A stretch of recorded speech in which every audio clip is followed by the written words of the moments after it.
The laughter started the moment Ethan Cross stepped off the shuttle. It wasn't cruel laughter, exactly. It was the kind that bubbles up from disbelief, the sort of sound a being makes when reality offends their expectations so thoroughly that their throat simply doesn't know what else to do. The Conclave's reception hall on Veth Station was a cathedral of polished obsidian and bioluminescent gas columns, and it was filled with dignitaries, ambassadors, and security details from 37 species. Every one of them wore armor worth more than a human colony ship. Every one of them carried weapons that could puncture the hull of a cruiser. Ethan Cross wore a charcoal suit. He carried nothing visible. He was, by any biological measure, unremarkable.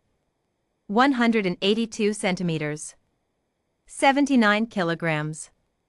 Flat primate face with two eyes in the front of the skull, a predator's configuration, though few in the hall registered that detail consciously. He walked 2 steps behind Valith Aruna, and he walked the way water moves through a narrow channel, without effort, without hesitation, finding the shape of every room before his body fully entered it. Valith Aruna herself drew every eye.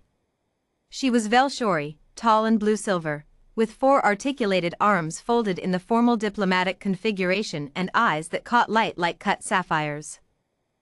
She was the youngest high envoy her species had ever appointed, and she carried a peace proposal that 3 star systems were holding their breath over. She was important enough to be killed. Everyone in this hall understood that. What they did not understand was why she had chosen a human to guard her. The Velshori have finally lost their minds, murmured Ambassador Threkosos of the Kavorian delegation, his voice a low subsonic rumble that nonetheless carried. A soft body. They sent her with a soft body. His own guard, a hulking Dresh mercenary with subdermal plate armor and 4 redundant hearts, glanced at Ethan Cross and made a sound like grinding metal. Amusement. Valith Aruna heard all of it. Her hearing was exceptional. She said nothing, because she had learned, over 6 months of close study, that the correct response was to let Ethan Cross be underestimated. It was, he had told her once, with that flat and serious mouth of his, the most useful weapon I carry. The reception dinner was where the first real test came, though it didn't look like a test. A Harani nobleman, 7 feet of crystalline exoskeleton and old money, materialized beside Valith Aruna during the 3rd course and began what appeared to be polite conversation. He was charming. He was brilliant. He touched her secondary arm in the Velshori gesture of collegial warmth with the practiced ease of someone who had studied her species extensively. Ethan Cross was standing 4 meters away, near a pillar, holding nothing, watching nothing in particular. He looked bored. He might have been an aide waiting for a meeting to end. He was counting. 3 Harani in the room. This one near Valith Aruna. One at the far bar who had not eaten or drunk anything in 40 minutes despite holding a glass. One near the east corridor who had shifted position 3 times in 11 minutes, always maintaining a fresh angle to the room, while pretending to admire a wall sculpture. Ethan Cross understood the geometry. He had understood it since the Harani nobleman took his position. He crossed the room without hurrying. He arrived at Valith Aruna's elbow and said, very quietly, Your Excellency, your communication from the High Council has arrived.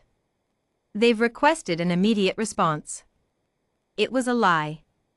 Valith Aruna knew it was a lie because he had told her, in advance, exactly what phrase he would use when he needed her to move right now without causing a scene. She made her polished apologies to the Harani nobleman.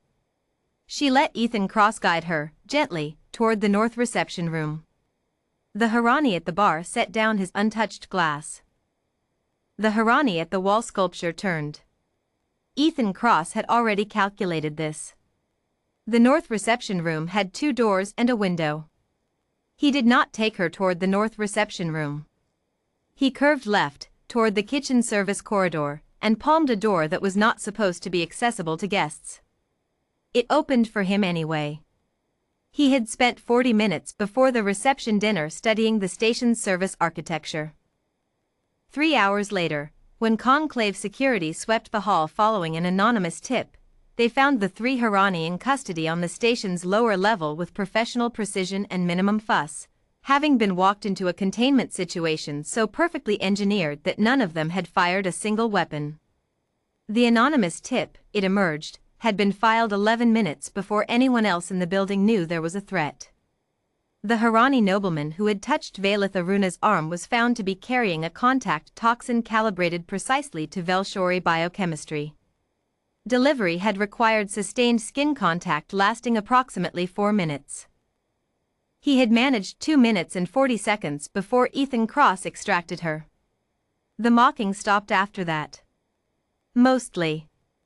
There was still the Dresh mercenary, the one with the subdermal plates and the 4 hearts, who cornered Ethan Cross the following morning near the station's observation deck, presumably to establish some kind of professional hierarchy.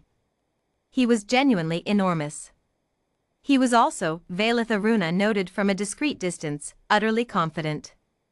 Ethan Cross looked up at him with the expression of a man reading a weather report. "You are soft," the Dresh said. "No armor. No augmentation. No redundancy. 1 heart. 1 brain. I have seen your kind bleed from impacts that would not scratch my outer layer."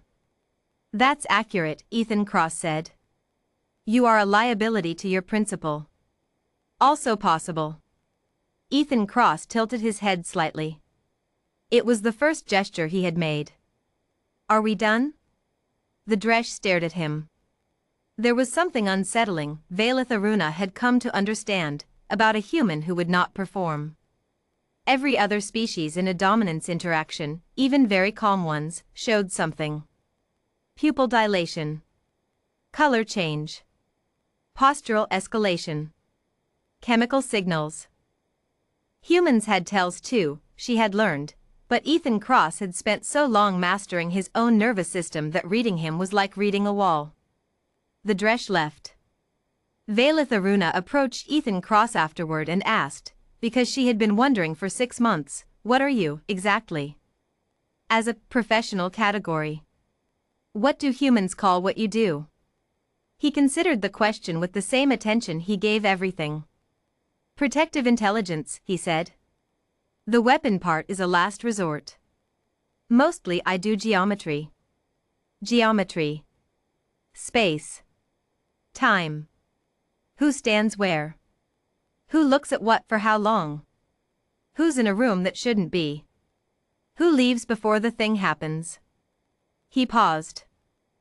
"Your species evolved as prey, Your Excellency, for a long time. Then you made tools, and you stopped being prey. My species never really stopped being predators. We just redirected it. We watch the way something hungry watches. We think about threats the way something hunted thinks about escape routes. We've been doing both for a very long time."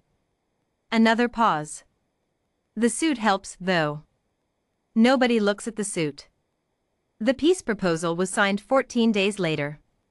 There was an attempt, a real one, this time, with 4 professionals and an exfiltration ship standing by in the dock, on the 3rd day of formal negotiations. It came at 3:17 in the morning, station time, through a maintenance shaft that did not appear on the public schematics of Veth Station.